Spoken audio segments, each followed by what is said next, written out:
Orang yang bipolar itu tidak menipu. Nah, sebenarnya bipolar, kembali lagi ke bipolar, itu penyebabnya apa, Dok ya? Buanglah masalah pada pakarnya. Bersama psikiater Buat apa susah? Bahtera Yuda 96.4 FM.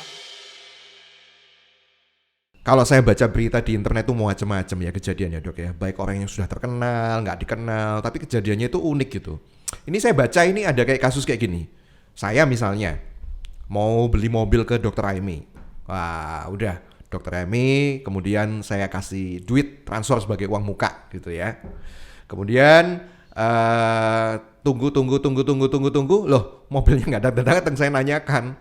Kemudian Dokter Aimi akhirnya mentransfer saya balik gitu. Tapi itu pun palsu gitu. Akhirnya dilaporkan. Saya melaporkan Dokter Aimi ke polisi. Dan ketika dilaporkan ke polisi, bilangnya Dokter Aimi, loh saya ini gangguan bipolar kok gitu. Nah ini kalau dengar istilah bipolar ini kan gangguan mood ya, yang wah ini pokoknya bidangnya Dokter Aimi banget gitu. Sebenarnya bipolar itu apa sih, Dok? Nah ini mungkin bisa dijelaskan, kita kan sering dengar ya kata-kata itu, tapi bolak-balik mungkin kita review lagi. Apa sih sebenarnya bipolar itu?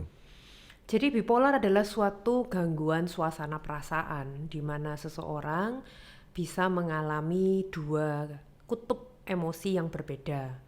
Makanya dari kata bi, dua, dan juga polar artinya kutub. Jadi dua kutub emosi. Ada kutub emosi mania yang mana dia sangat gembira sekali, kemudian belanja banyak, kemudian dia juga bisa bicara banyak, kemudian over pede, bisa membeli barang dalam jumlah berlebihan ataupun impulsif, kemudian tidak bisa tidur, ada paranoid atau mudah curiga sama orang, dan juga mudah marah. Nah itu gejala dari manianya. Tetapi juga ada saatnya nanti mungkin beberapa saat kemudian dia masuk ke fase depresi, yang mana mungkin dia sedih, menangis, tidak ada semangat untuk ngapa-ngapain, kepingin mati, kepingin bunuh diri, merasa bersalah, nggak ada nafsu makan, nggak mau ketemu temen, tidak ada energi, kemudian tidak menyukai hal-hal yang dulu disukai, nggak mau kumpul sama temen. Nah itu baru gejala depresi gitu. Tapi gini, susah seneng yang tadi dokter bilang dua kutub itu bukankah kehidupan yang realita yang terjadi ya dalam kehidupan seseorang meskipun dia bukan bipolar? Kalau ini kategorinya sudah mood swingnya ekstrim, sudah bukan seperti orang normal. Ya, jadi kalau gembira banget sampai ngomongnya banyak nggak berhenti, lain, jadi berbeda dengan orang normal. Makanya dibilang gangguan. Oke. Kalau saya ngomong nggak berhenti tapi saya bukan bipolar loh, Dok ya. Tuntutan. Berarti kalau ada ibu-ibu belanja gitu padahal nggak jelas gitu misalnya, itu Ya, termasuk bipolar juga nggak? Tadi kan tidak salah semudah satunya. itu kita mendiagnosis, kan harus ada gejala yang lain. Oke. Gitu. Makanya ini kita nggak boleh sembarangan gitu mengatakan ini bipolar sebelum kita mengetahui lebih dalam sebenarnya bipolar itu apa gitu ya. Jadi mood swingnya ini cepat, pergantiannya itu cepat gitu antara Iya. fase apa tadi, fase mania dan fase depresinya Tidak itu. harus cepat, bisa juga beberapa bulan. Nggak harus cepat, tapi ada yang cepat juga ada. Tapi tidak harus selalu cepat, karena gejala tiap orang bisa berbeda-beda. Ada yang ultra rapid yang cepat banget, ada juga yang mixed type yang campuran, ada juga yang beberapa bulan mania, beberapa bulan kemudian normal, beberapa bulan kemudian depresi. Jadi tiap orang berbeda. Berarti waktu misalnya yang diduga menipu ini kan masih diduga ya, karena kasus kan masih berlanjut ya. Kita nggak bisa ngomong ini benar yang mana, yang salah yang mana. Berarti kalau seandainya memang saya ini melakukan tindakan jual beli dan saya diduga menipu, bisa nggak saya disebut sebagai lagi mengalami fase mania karena saya ngakunya bipolar? Tidak bisa. Menurut saya orang yang bipolar itu tidak menipu. Ya. Oh, Orang kalau bipolar ketika dia mania, yang mungkin terjadi yang berhubungan dengan hukum ya, menurut saya biasanya emosinya yang nggak stabil, mudah marah, mudah curiga, bisa melakukan tindak kekerasan kayak memukul, itu bisa karena dia lagi fase mania. Dan itu kalau memang dia benar ada bipolar, maka itu bisa bebas kalau dia melakukan tindakan seperti itu ya, misalnya kayak yaitu tadi melakukan kekerasan atau berkata-kata kasar atau mungkin marah-marah, itu masih bisa dimaklumi karena dia sedang fase mania bipolar. tetapi bukan untuk menipu. Menipu bukan merupakan salah satu ciri dari gangguan bipolarnya. Ya kalau gitu kan enak ya, kita menipu semua berlindung di balik pernyataan bahwa saya lagi mengalami bipolar gitu. Iya, kalau menipu lain loh menurut saya. Menipu itu kan sudah ada suatu manipulatifnya ya. Mengubah suatu fakta. Contohnya dari berita yang kita baca, itu kan sebenarnya bukan mobilnya dia, tapi dijual. Iya. Nah, itu kan sudah ada manipulatifnya. Kemudian juga ada manipulatif yang lain, misalnya yaitu tadi ditransfer cuman sedikit supaya tindak pidananya tidak berlanjut dengan alasan sudah ada etiket baik. Kan begitu kan? Itu berarti sudah ada manipulatifnya. Kalau menurut saya seperti itu sudah bukan karena bipolarnya, mungkin karena gangguan kepribadian antisosial itu bisa juga psikopat. Orang kalau psikopat antisosial itu kan bisa memutarbalikkan fakta ya. Ada manipulatifnya, dia bisa melanggar hukum, dia bisa controlling supaya orang mengikuti keinginannya dia. Kan kalau di berita kan dia menangis ya pada waktu minta untuk dibeli mobilnya itu kan nangis-nangis minta tolong. Jadi itu kan suatu bentuk manipulatif agar korban mengikuti kemauannya dia. Membuat korban merasa bersalah kalau nggak ngikuti kemauan dia. Nah itu kalau itu berarti karena kepribadiannya. Nah kalau gangguan kepribadian itu masih bisa mempertanggungjawabkan apa yang dia lakukan secara hukum ya. Secara hukum, karena dia masih bisa mempertanggungjawabkan. Jadi masih bisa dihukum. Gitu. Karena dia manipulatif, dia sadar memanipulasi. Agak berbeda dengan bipolar. Kalau bipolar itu dia kan sudah kalau fasenya lagi mania dan disertai dengan gejala psikotik, dia kayak udah nggak sadar gitu kan, nggak ingat kan, nggak ingat. Jadi dia bisa melakukannya bukan manipulatif. Biasanya sih marah-marah, bagi-bagikan barang, gitu. Kemudian mungkin bisa melakukan tindak kekerasan, ngomongnya banyak, nafsu seks meningkat itu bisa. Tapi bukan untuk menipu. Dan hati-hati, bisa juga yang saya khawatirkan bisa juga ngaku-ngaku bipolar ini supaya kebal hukum. Jadi bipolarnya ini bentuk dari malingering namanya. Nama sakitnya lagi beda lagi, malingering. Malingering itu artinya seseorang yang pura-pura sakit supaya dia mendapatkan secondary gain, keuntungan yang sekunder. Apa keuntungan sekundernya? Bebas dari hukum. Jadi dia pura-pura sakit. Nah itu nanti harus diperiksa lebih lanjut oleh pihak kepolisian, benar apa enggak sakit. Iya. Makanya ini kan masih dalam tindak penyelidikan lagi ya gitu ya, lebih lanjut. Tapi artinya memang yang saya mau cermati di sini, ternyata orang bipolar itu nggak bisa ya dihukum ya. Kalau dia sedang fase mania ya. disertai gejala psikotik ya.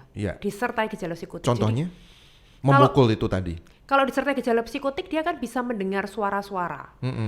Terus kemudian dia merasa dirinya hebat. Misalnya contoh ya, kalau pasien saya yang bipolar fase mania, dia itu bisa merasa bahwa aku ini mau punya usaha besar, sehingga dia akhirnya beli apartemen banyak. Kemudian mungkin dia bisa marah kepada orang lain gitu ya, sampai pernah ada kejadian yang salah satu pasien saya tuh ya marah-marah sampai mungkin teriak-teriak di depan rumahnya temennya. Ya temennya yang nggak tahu kalau dia bipolar ya marah, mau menuntut dia, memanggilkan polisi, mau kasus hukum gitu, padahal dia sedang bipolar. Nah kalau kayak gitu itu bebas dari hukum karena memang dia bener lagi sakit. Jadi gejalanya ya yang marah-marah, ngomong banyak, nggak bisa tidur, curiga sama orang, itu bebas dari hukum. Tapi bukan untuk menipu loh, ini lain cerita loh, ya kan? Menipu tuh bukan ciri dari bipolar loh. Tadi Anda sebutkan malingering itu ya, itu sebagai satu upaya dia untuk tetap manipulatif itunya, gitu ya. Oke. Nah sebenarnya bipolar, kembali lagi ke bipolar, itu penyebabnya apa dok ya? Kalau bipolar itu biasanya ada gangguan neurotransmitter di dalam otak. Dan biasanya orang yang bipolar yang mengganggu itu kan ketika dia lagi fase mania dengan gejala psikotik, itu yang mengganggu karena kan ya tadi marah-marah, bicara banyak, nggak bisa tidur.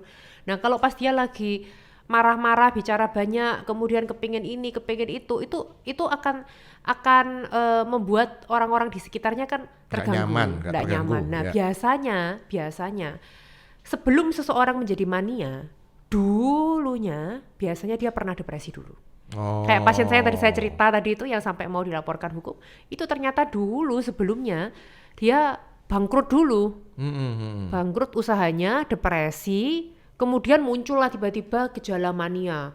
Aku ini punya uang banyak, aku ini bisa nih, padahal ya sebenarnya nggak ada uangnya, mau bagi-bagikan uang ke banyak orang, kemudian marah-marah, aku mau buka usaha ini kok nggak didukung, bla bla bla bla bla bla. Nah itu sebenarnya gejala dari bipolarnya. Saya jadi ingat ada kasus yang kapan hari itu ya, seseorang yang sudah diliput mau menyumbang duit yang banyak sekali tapi ternyata nggak ada itu, padahal sudah diekspos melibatkan banyak sekali pejabat. Itu termasuk fase mania ya. Oh, kita nggak boleh segampang itu mendiagnosis. Saya nggak pernah ketemu orangnya dan menurut saya belum tentu, karena kalau itu kan harus ada ngomong banyak, bicara banyak, belum tentu. Bisa juga itu merupakan suatu taktik untuk bisa, kalau baca di berita lanjutannya ternyata memang katanya konon memang ada duit segitu tapi di luar negeri, sehingga dengan dia bilang mau menyumbangkan mungkin itu dia berharap bisa ada bantuan dari pemerintah untuk bisa mengeluarkan uang itu. Kan kalau yang saya baca beritanya begitu kan. Tetap Ya, butuh penyelidikan lebih lanjut ya. Maksudnya kalau orang bipolar itu kesimpulannya yang saya terima mestinya nggak ada unsur manipulatif gitu ya. Gitu ya Dok ya. Itu terjadi. Kalau manipulatif itu kan dengan sengaja ya. Yeah. Tujuannya, intensinya itu untuk menguntungkan diri. Betul. Itu lain. Kalau orang bipolar itu dia nggak ada tujuan jahat, itu enggak. Ya cuman memang dia emosinya nggak stabil karena dia sakit. Iya. Kalau sudah mulai ada tujuan yang apalagi sudah dirancang ya manipulatif, bisa-bisa juga psikopat gitu ya. Bisa jadi, tapi harus diperiksa lebih lanjut. Oh, tapi seorang psikopat bisa dihukum ya? Psikopat bisa dihukum. Oh. Orang psikopat bisa dihukum. Yang tidak bisa dihukum itu adalah anak-anak cacat mental, idiot, atau orang-orang dengan gangguan jiwa yang berat, yang sampai tidak bisa membedakan realita. Iya. Skizofrenia, psikotik itu tadi ya. Ya, psikotik, skizofrenia, bipolar dengan gejala psikotik ya. Tentunya bipolarnya pun dengan gejala psikotik. Jadi kalau dia psikopat, borderline, narsistik masih bisa dihukum.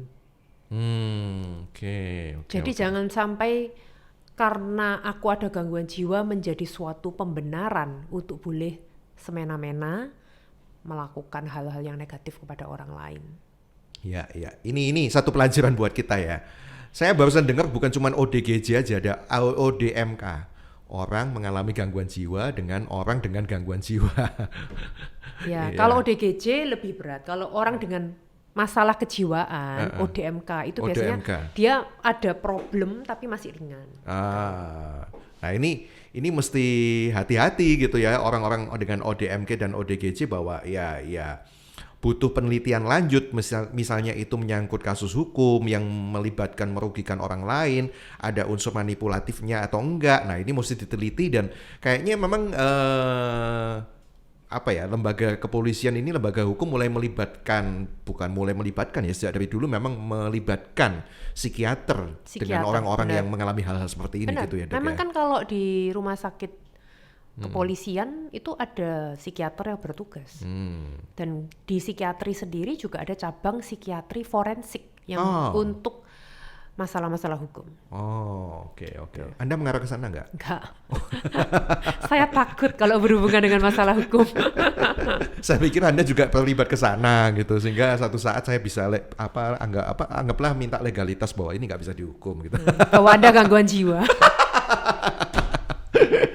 Just kidding. Oke, thank you Dr. Aimee Nugroho SPKJ. Beliau adalah psikiater di National Hospital Surabaya. Anda bisa menghubungi beliau untuk konseling lebih lanjut ya. Thank you banget Dr. Aimee. Thank you.